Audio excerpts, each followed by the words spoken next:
Shalom and welcome to the Middle East Report. In this program today, we'll be discussing the Balfour Declaration and what this means for the British Jewish community and also Israel as we remember the 100th anniversary of the signing of the most important document since biblical times.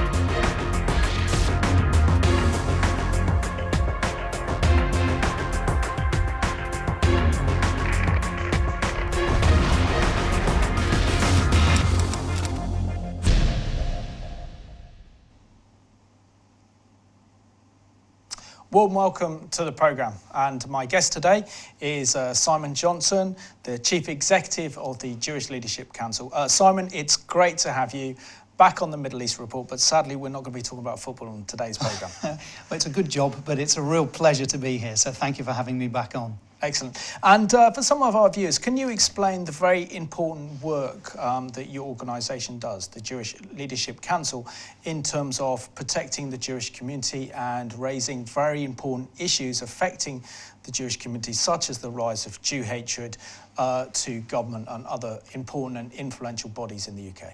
Well, thank you. We're the representative body of the major Jewish communal organisations, and we intend to provide strong leadership on behalf of the Jewish communal institutions, and that means we represent their voice to government on a whole range of issues. Now, that can range from entirely peaceful, such as social care, health, welfare, education, but at times it also means representing our views to government about the rise in hatred and anti-Semitism, about the threat to the community from the general rise in terrorism, and of course to help to ensure that the government is continuing to support fair play, balanced debate about Israel, and making sure that there are no steps taken that would lead to the boycotting or delegitimization of Israel, and allowing the government to recognize the central role that Israel plays within the heritage of the majority of the British Jewish community.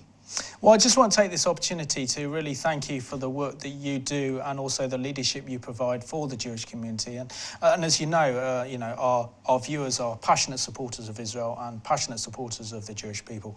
And that's why it's important that we give people like you a platform on this programme so that our viewers know about the very important work you are doing to protect and also provide leadership for the Jewish community. Well, it's a privilege for me to have this position.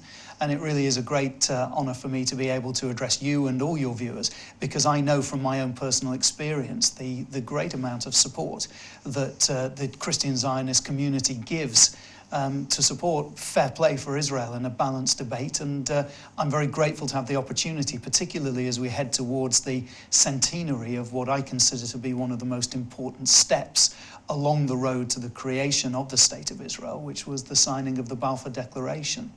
Absolutely. But before we talk about the Balfour Declaration, should we have a look at you in action, Simon? And this is an interview that my good friend Eric Steckelbeck did with Simon Johnson back in the summer, talking about the rise of anti-Semitism.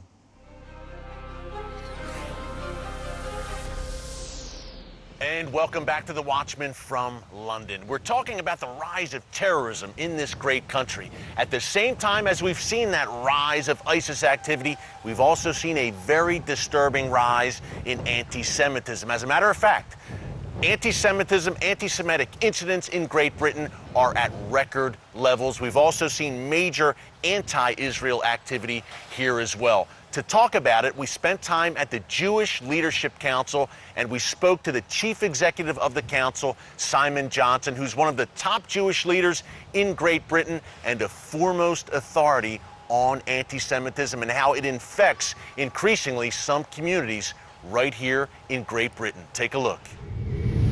We've had some very interesting times here, obviously, in the UK recently. This terror wave, unfortunately, has hit the UK in recent weeks. But also, we had a very contentious political debate going on here, an election. One of the interesting things about it is Jeremy Corbyn, obviously, the head of the Labour Party here in the UK, not seen as friendly to Israel, I guess you would say the least. His rise to be the leader of the Labour Party, I think, took a lot of people by surprise. It was clear that there was a movement within the Labour Party, they've called themselves Momentum, that wanted to see a fresh approach. And Jeremy Corbyn was their candidate. Now, the interesting point about his position in relation to Israel, throughout his time as a Member of Parliament, he was not just a supporter of Palestinian causes, but he was in many ways critical of Israel. He was supportive himself personally of boycotts. He was involved with organisations such as Hamas and Hezbollah in his argument to try and advocate for peace, but in the way that we observed it as being far too open to organisations who are committed to the destruction of Israel. And I think that's caused a lot of concern. What we as a community have said about the Labour Party under Jeremy Corbyn's leadership is that if they say that they have a zero tolerance of anti-Semitism, we're going to judge them on their actions, not on their words. It's all very well for them to say that, but they need to be also making clear from their actions that that's indeed the case. And that when people around the leadership, around the party, talk about Israel and criticise Israel, that they don't stray across into terminology, language, concepts, visions, images that most people would take to be anti-Semitic in nature. Could you tell our viewers actually why Israel matters? Not only for people in the UK, Jew and non-Jew alike, but for the West in general. I look at Israel as kind of the first line of defense for the West in many ways. What I think people within the political environment, within mainstream society do recognize is that Israel is a beacon of democracy within the Middle East. The values that British people have, the values that Britain has as a government, are shared by and large by the government and the people of Israel. So those values of democracy, of freedom, of defense, of freedom of the press, of against discrimination. Women's rights, human rights, freedom of religion. The values that Israel has, which are Jewish values, are very, very similar to those values that most people have here in the United Kingdom. Can you talk a bit more about that recent terror wave? I know Manchester's your hometown, where we saw the horrific suicide bombing. Could you talk a bit more about that recent terror wave? Not only what it means for the UK, but does this have any ramifications for the Jewish community here in the UK? Those of us in the Jewish community who keep an eye on what happens in Israel will be, unfortunately, all too familiar with the idea of a car being used as a weapon, by the idea of random stabbings, by the idea of suicide bombings. But for many Brits, I think they felt that this was a type of thing that happened somewhere else. I think it's been a real shock for British people. It's brought out, though, the natural compassion, the tolerance and respect that we have as a community. We're a very diverse community here. For us in the Jewish community, we're already at a high state of alert, unfortunately, because of terrorist attacks in mainland Europe, in India, elsewhere, where the perpetrator will search out a Jewish potential victim or somewhere to attack, having attacked broader society. That type of thing has not happened yet here in the United Kingdom, but we're on alert. And I think that's why we as a community are very grateful to the government for giving us visible support for our security, for helping to secure our buildings, to organisations such as the landlords of our building, the Community Security Trust, who provide volunteers and make sure that Jewish buildings, Jewish institutions are protected. We need to remain on a high state of alert. Unfortunately, the rest of British society has had to come up to that same level of alert because of a wave of really quite terrible terror attacks. It is a thriving Jewish community here in the UK, and we know you will ensure it stays that way, the JLC. Thank you so much, Simon, for your time.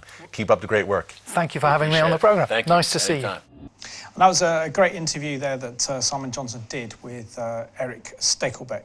That was a superb interview. I'm glad that Eric had the opportunity to interview, and it just shows you the very important work that you are doing as well as the JLC. Simon, we are here to discuss the 100th anniversary of the signing of the Balfour Declaration, which went on to become the modern birth certificate of the modern state of Israel. In your opinion, how significant was the Balfour Declaration, and what does it mean for the British Jewish community? I think it was a very significant document. It's interesting, it had no legal effect. It didn't talk about territory or anything of that nature.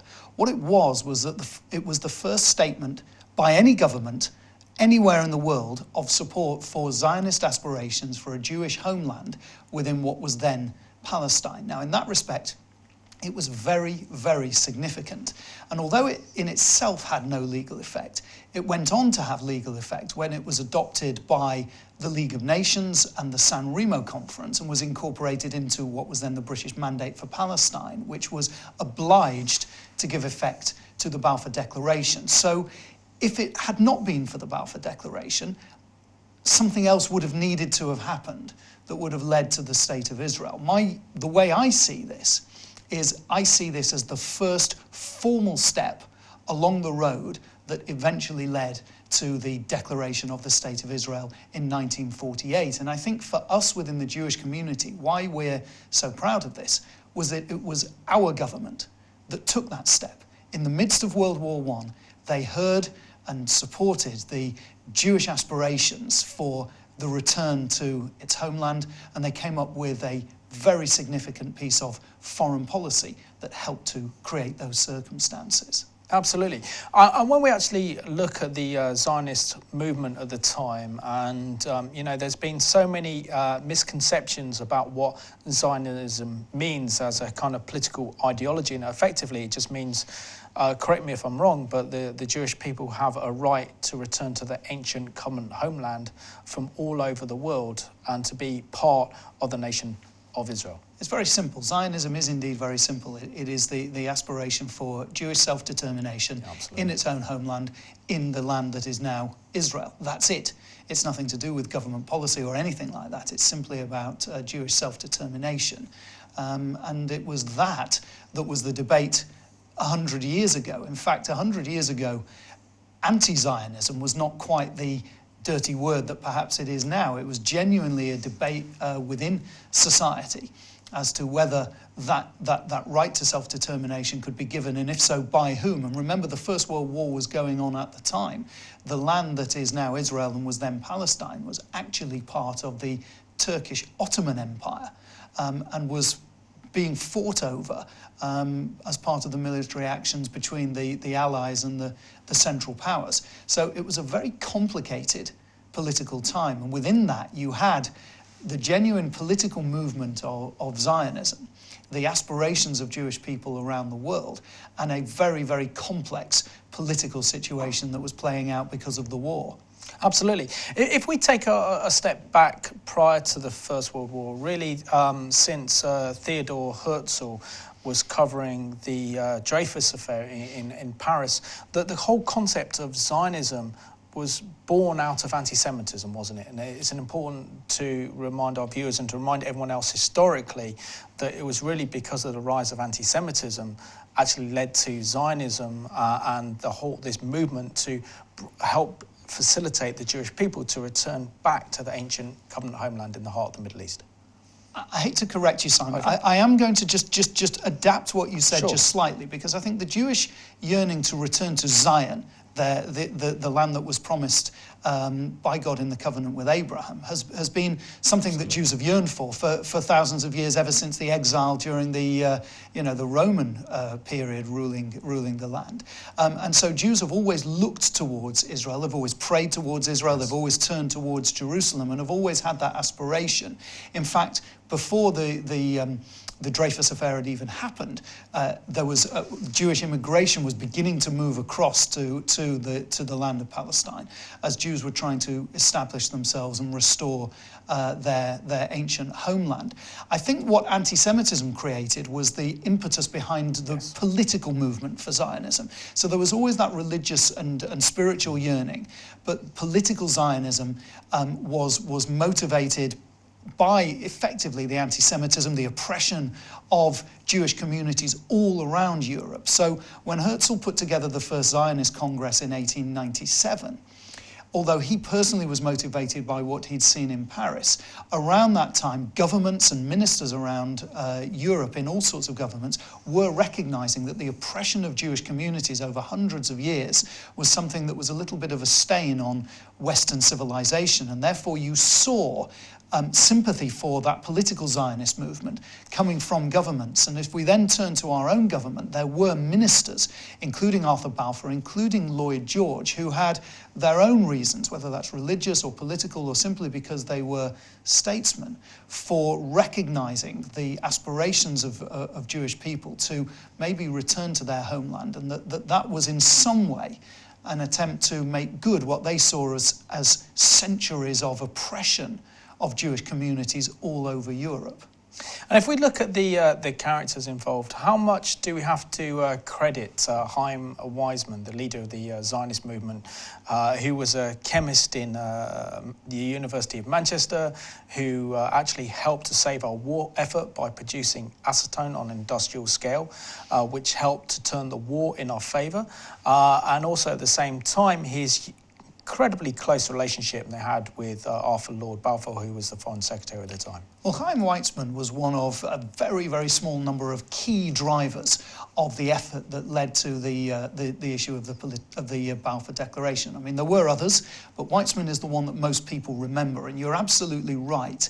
He was a renowned chemist. He was a passionate Zionist. He wasn't British. He was an immigrant to this country. He'd met Arthur Balfour in 1906. They'd got on pretty well. And as you rightly say, because of his work during the First World War with explosives, they met again when Balfour was involved in the wartime cabinet, and then when he became Foreign Secretary.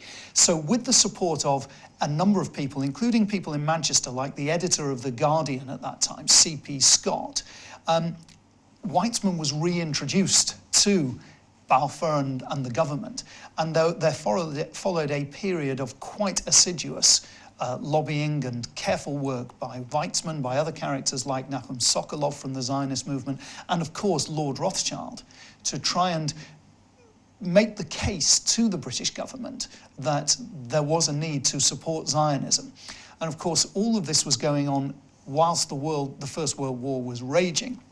And it became into 1917 that the government was able to turn its attention to this, and the arguments that had been made by Weizmann and others began to push through.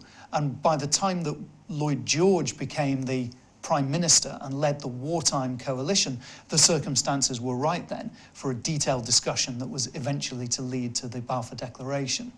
But also I think it's also important historically to remember the incredible sacrifice that was made by your community during the First World War for the British war effort. Something like 40,000 Jewish men served on the Western Front, combined with another 10,000 helpers, including women who served as nurses as well. And that was a huge contribution from the Jewish community, considering that the Jewish population at the time of the First World War was about 300,000. Well, the First World War was a huge mobilization of troops. There was hardly a community in the country that was not touched by the First World War, and you're absolutely right that the Jewish community did not shirk away from fulfilling its obligation to its homeland. And in a way, there was no particular reason other than to do that, other than sheer patriotism. As combining to the war effort. The political moves that were going on by Weizmann and others were really focused on trying to persuade the British government that a declaration of support for Jewish aspirations for Zionism was in Britain's national interest, and that was really much of the work that was done across the course of 1917 leading up to the declaration in November. When it actually comes to looking at the Balfour Declaration, now it promises that the British government will do its best endeavours to help establish a Jewish homeland, but it also says as long as it doesn't actually affect the indigenous Jewish population in the UK, because there was quite a bit of opposition to the Balfour Declaration by members of the Jewish community in Britain at the time. Was that out of fear that if, for example, the document was accepted, the British government would then encourage all Jewish people to, say, make Aliyah to go and live in this new state? I think partly. I think that many of the leaders of the Jewish community at the time felt that it would be unpatriotic to support the establishment of a Jewish state within what was then Palestine. And I think there was that fear that once it was there, that then the rights, privileges and protections that were afforded by the British and other Western governments might be withdrawn, and that therefore they would then almost have to be forced to move to Israel. So it was more about a fear of the loss of their rights. And you have to remember that in the context of the time. It sounds a very odd thing to say now. But of course, many of the British Jewish community had come to the UK, having been forced out of Russia, Poland and other places by anti-Semitic pogroms. So they were very familiar with the concept of a ruler withdrawing their rights and protections and leaving them at the mercy of the mob.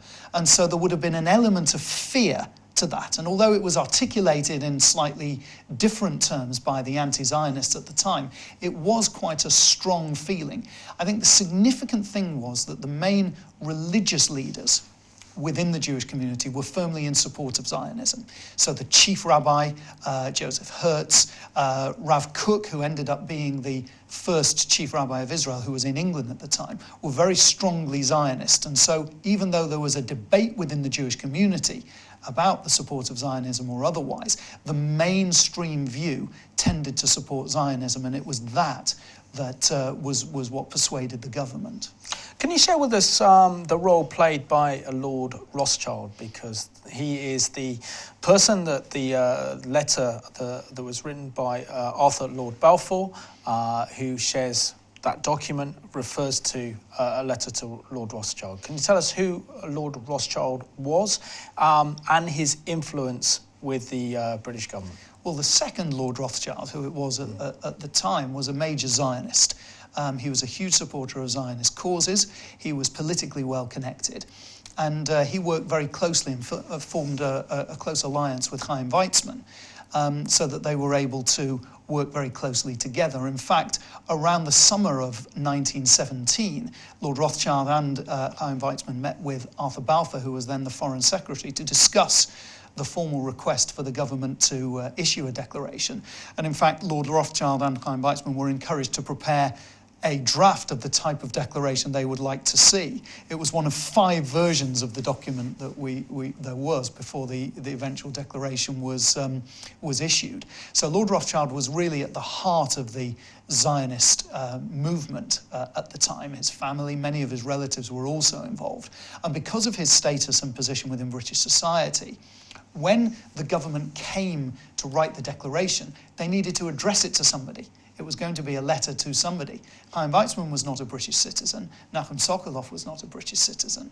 And so the decision was made to formally write to Lord Rothschild at his residence in St. James, and to ask him to transmit the contents of the declaration to what was called then the English Zionist Federation, which was effectively Weizmann and Sokolov. So Lord Rothschild, the second Baron Rothschild, played a significant role, and that's why the current Lord Rothschild is very, very proud of the role that his illustrious predecessor and ancestor played, and is therefore playing a key role in the celebrations that the community is going ahead with.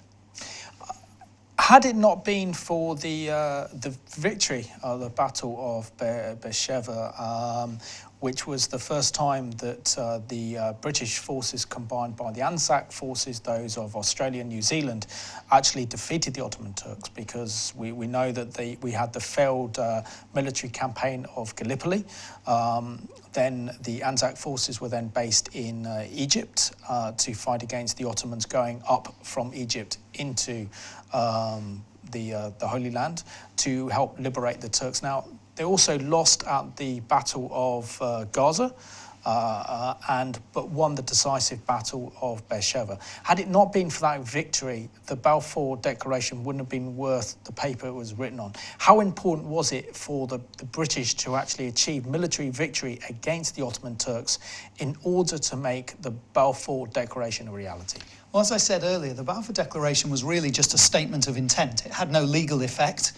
And so it was really a statement by the British government of their support for Zionist aspirations. What you actually needed was for somebody to give effect to the Balfour Declaration. And so you're absolutely right that without the British military success that allowed Britain to drive the Ottoman Turks out of what was then Palestine, and so the Battle of Beersheba and then the capture of Jerusalem by General Allenby, with the famous image of General Allenby dismounting from his horse and walking through the Jaffa Gate, without that, then Palestine would not have been part of the British mandate. And if it had not been part of the British mandate, it would not have been able, the Balfour Declaration would not have had legal effect. So the declaration itself was a statement of intent, but the military victory allowed the British government to implement the declaration. And that's why we as a Jewish community, a British Jewish community, are very proud of the role that our government was able to play into it, because that led to the legal effect of the Balfour Declaration.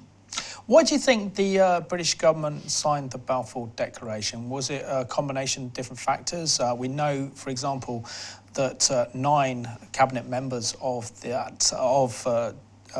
David Lloyd George's cabinet were Christian Zionists. Certainly Lord Balfour was, and David Lloyd George was very sympathetic.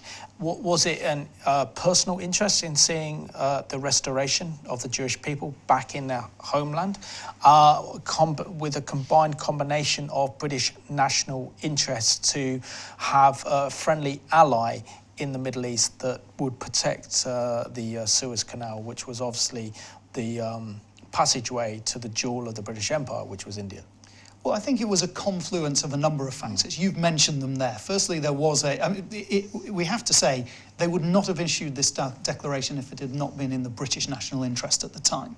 I think there was a strong feeling of support for Zionism, sympathy for Zionism, based on the oppression of Jewish communities throughout Europe. I think there was a feeling, perhaps overblown at the time, of Jewish influence, and that if a support for Zionism could be given, then perhaps Russian and American Jews would support the overall war effort. Remember, at the time there had been the toppling of the Tsar of Russia. There was a bit of uncertainty about Russia would remain within the war, and I think there was a calculation, wrongly it turns out, that this Zionist statement would be used by Russian Jews to persuade Russia to remain within the war, or Jews in America to keep the US supporting the war. So there was that. There was the strategic assessment as well, that if Britain wanted to remain with some territorial role over Palestine, then it would be good to have Jewish support to maintain that within there. So there were a number of factors that I think were playing on the government. They were, however, absolutely clear that there was not a common interest amongst the Jews about Zionism or otherwise. And so the government did something quite remarkable, that at the end of October, before issuing the declaration, they recognized that there was a difference of opinion, and they asked for comments on whether they should issue a declaration from 4 Zionists and 4 anti-Zionists within the Jewish community. I mean, I can't imagine that happening now. And having received those letters, and 2 of the pro-Zionist letters were from the Chief Rabbi and from Lord Rothschild, they finally made a decision to issue the declaration at a meeting at the end of October. So there were a whole range of factors there that led to the issuing of the declaration. But it was, you can't say that any one or another was any more significant. The thing that was important was right at the heart of World War I, at the time that the battle was just beginning to turn and was in the balance, the British government saw the vision and the foresight to recognise Jewish aspirations for its homeland, and was able to issue this declaration of intent that we're celebrating now. Can you share with us what impact this had on British Jewry and also world Jewry at the time, to think that the revived nation of Israel is within the grasp of Jewish hands? Well, at the time, it was very enthusiastically received. There's an interesting piece of information that the day that the declaration was signed, November the 2nd, was a Thursday.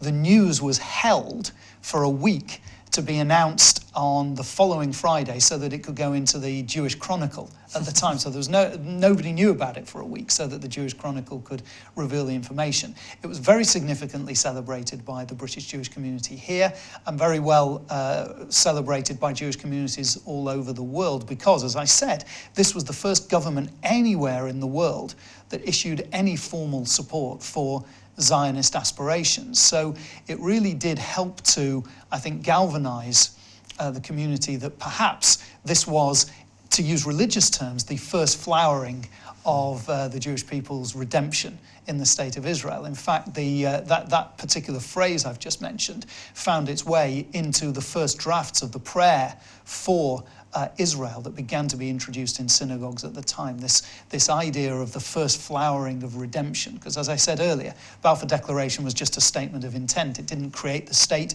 It defined no land. It defined no territory. We had to wait until the UN partition vote in 1947 for there to be support for a real Jewish state with defined borders.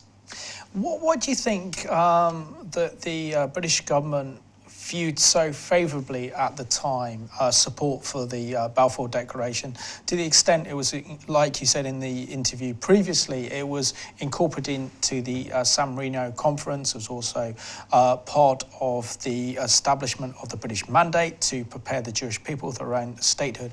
Why do you think in the 1920s this all turned sour, and the British government decided to turn its back on the promises it made in the Balfour Declaration to help prepare the Jewish people for their own homeland? Well, the declaration was in the national interest at the time. There's no question about that. And I think between 1917 and 1920, with the San Remo Conference and, as you say, the League of Nations, then the British government was fully supportive and behind giving legal effect to the Balfour Declaration. But I think what had happened was there was a poor reaction to the issue of the declaration in Arab communities. And because of Arab rioting, Arab protests and so on, I think the British government realised that if it was going to be the mandatory power, it needed to do things to try and keep the peace.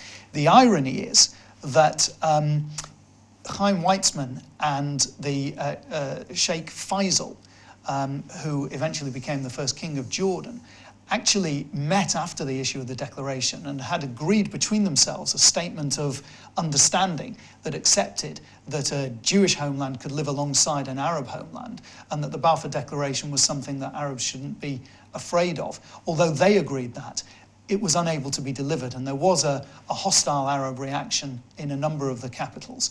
This was a time also of pan-Arab nationalism, which was also running at the time. And so I think it was because of that Britain was trying to balance its interests. And so a series of steps took place over the next few years that probably chipped away at the original intent behind the declaration. The first of which was the creation of the state of what is now Jordan, Transjordan. They made a decision that the British mandate for Palestine would not apply east of the River Jordan, and that whole area was created into its own sovereign state. So really all that the British had a mandate over was then the west of the River Jordan, Western Palestine as it was called then. And so because of all sorts of reactions and violence that happened in that area, which unfortunately has carried on ever since, the British took a series of steps that seemed as though they were turning away from the intent behind the Balfour Declaration. My view is, though, that the 1947 UN partition plan effectively was the delivery of the Balfour Declaration, because it said, right, there will now be a Jewish state, this will be its borders, and the United Nations voted in support of that. Because when we look back at this period of time, it is very much a mixed blessing. On the one hand, we look at the Balfour Declaration and recognise that here was the world superpower of the day, which was the British Empire, recognising the urgent need to re-establish the Jewish people, your people, back in your ancient covenant homeland in the Middle East, and help to facilitate that return. Plus also at the same time, as I mentioned earlier, once we got through into the 1920s and then into the 1930s, the British government started to turn against its promises in the Balfour Declaration, to the extent that millions of Jewish people fleeing the Nazis were excluded from coming into the British Mandate of Palestine. So on the one hand, we have to recognise the incredible role that the British government played in producing the Balfour Declaration. On the other hand, I think we have to recognise as well that this government of the 1930s has a lot of blood on its hands for not helping Jewish people escape from the evil and the horrors of Nazi Germany. I think I prefer to look at the fact that these were two different governments. The government of Lloyd George took its decision according to the national interest at the time. The British government in the 30s and 40s had a whole range of different factors. And of course, there was the battle against Nazism in the 30s and then the aftermath of that in the 1940s. I don't associate with that expression of blood on their hands, because I think that in the end, the Balfour Declaration, its journey from a piece of paper to the State of Israel, moved from the British government into the international community.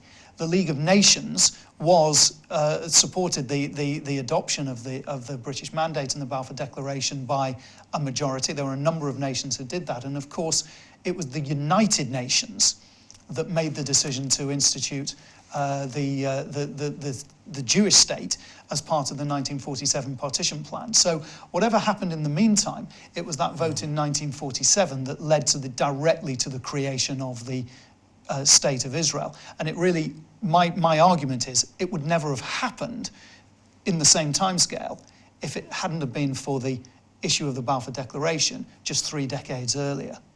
Absolutely. And also, to mark the centenary anniversary of the signing of the Balfour Declaration, Christian Zionists have organised a special night on Tuesday the 7th of November at the Royal Albert Hall to celebrate the signing of the Balfour Declaration. What does that mean to the Jewish community that the likes of Nick Gray and Tim Vince and also Roy Thurley have been the main driving force behind this project to celebrate the Balfour Declaration 100 years on? What does that mean to you and to the Jewish community? Well, it means a great deal that 3 such passionate people with a huge community of passionate Christian Zionists behind them have decided to really come up with a practical way for Christian Zionists to join us in the Jewish community in commemorating this important document. And I think I have nothing but praise for their dogged determination to secure the Royal Albert Hall, to put together a superb programme. And we're delighted to be able to support that. And we're encouraging as many of the Jewish community as possible to come along and support that event. So the Jewish community has over 100 events, small and large, around the country in the previous week. But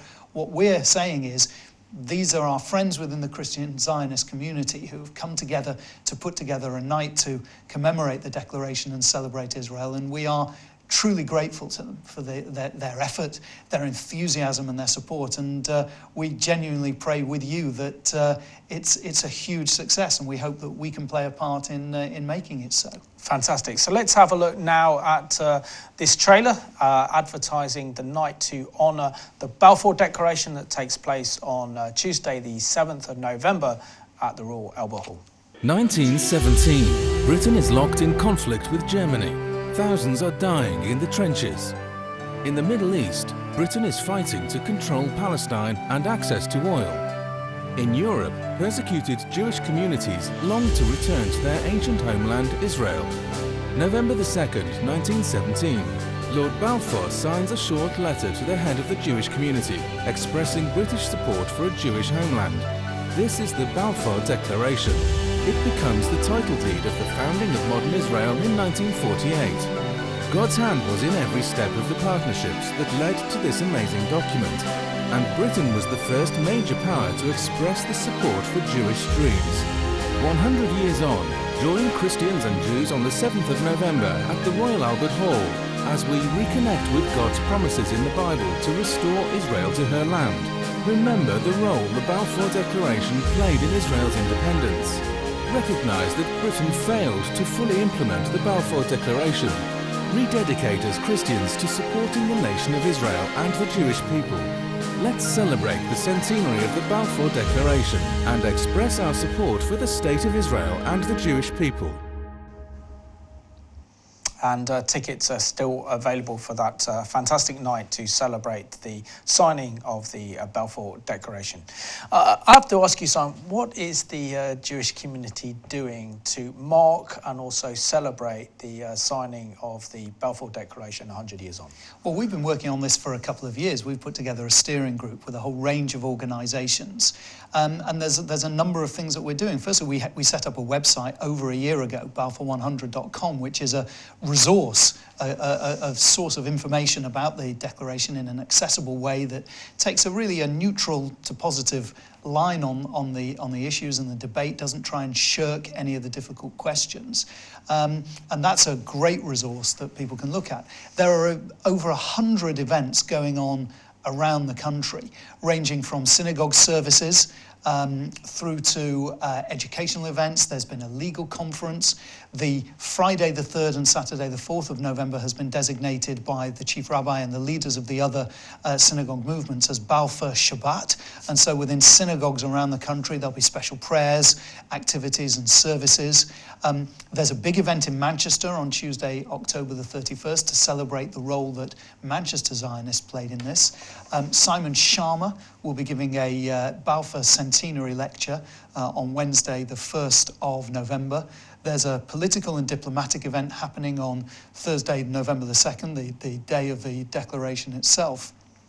And there's a whole range of events going on university campuses, within schools, and culminating in a service of thanksgiving at one of the synagogues in London at the end of the Sabbath on Saturday, November the 4th. Then I'm going over to Israel to support an event in the Knesset on the same day as the Royal Albert Hall event. So there's a whole range of things going on, and all the details of those events are on our Balfour 100 website. But I think mainly what we've tried to do is to use this time to educate people and make people aware of the important role that the British government played in the creation of the circumstances that led to the State of Israel. So there have been political debates, there's been a parliamentary reception, there was a very significant debate in the House of Lords in the spring that debated the role of the Balfour Declaration. So this has been a campaign that's been running for a good couple of years, and it'll come to its culmination in the week of the centenary itself. Excellent. Sadly, your community has been rocked by the rise of Jew hatred in recent years. Do you think that this celebration of the Balfour Declaration and the role the British government played in helping to restore the Jewish people back to their ancient covenant homeland in the Middle East can have a galvanising impact upon your community at this time? I think it's already had a galvanising effect on our community, and I think it will continue to do so. I think what's interesting is that listening to the way that the government talks about the declaration, it's exactly what we would have hoped. They are saying that it's right that we celebrate and that they mark the issue of the declaration with some pride. I think that's very important. That's what government ministers have said in the House of Commons and in the House of Lords. And I think that's a very important way of demonstrating that 100 years ago, it was British statesmen that took the step that led to the State of Israel. And now, 100 years later, there's a close, mutually cooperative and beneficial relationship between the United Kingdom and the State of Israel, with common work on trade, on counter-terrorism and security, on high-tech, on medical developments. This is a very good relationship between two countries that was effectively created out of an act of statesmanship by the British government in the midst of the First World War. Excellent. And Simon, doesn't this give us an opportunity, both the leaders in the Jewish community like yourself and other Christian Zionists as well, to set the record straight when it comes to Israel, to actually give the correct historical narrative, to argue against those that say that Israel has no international or legal legitimacy as a state, because we know that the Balfour Declaration was included in the British Mandate, which was passed by the League of Nations, that was then superseded by the United Nations.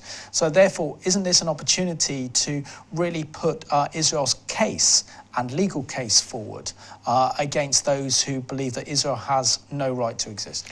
I think there's been a campaign that started a couple of years ago to try and get the British government to apologise for the Balfour Declaration. Now, I argued at the time that if you're asking the British government to apologise for the issue of a non-binding statement of intent in support of Jewish aspirations, then you really were delegitimising Jewish rights and the State of Israel, and it veered on the anti-Semitic. I'm glad to see that that's been seen off quite effectively. The British government said it has no intention of apologising, and as I said earlier, is marking it with pride.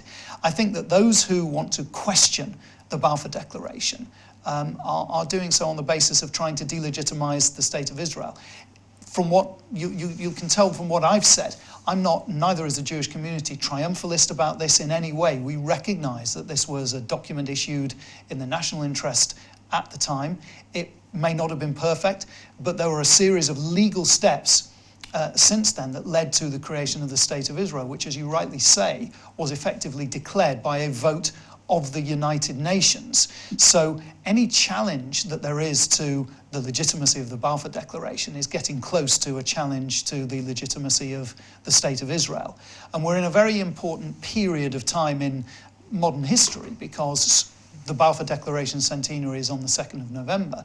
Next April will commemorate 70 years since the declaration of the State of Israel, the 70th Day of Independence for Israel. And so we as a Jewish community are very proud to be around at this time to be able to celebrate these very important milestones. It's a great way to bring our community together. It's a great way to galvanise public opinion and public attention on the relationship between Britain and Israel, what Israel represents as a modern state, and to challenge those who seek to delegitimise the State of Israel, or to say that the Jews have no right to their own self-determination within their land.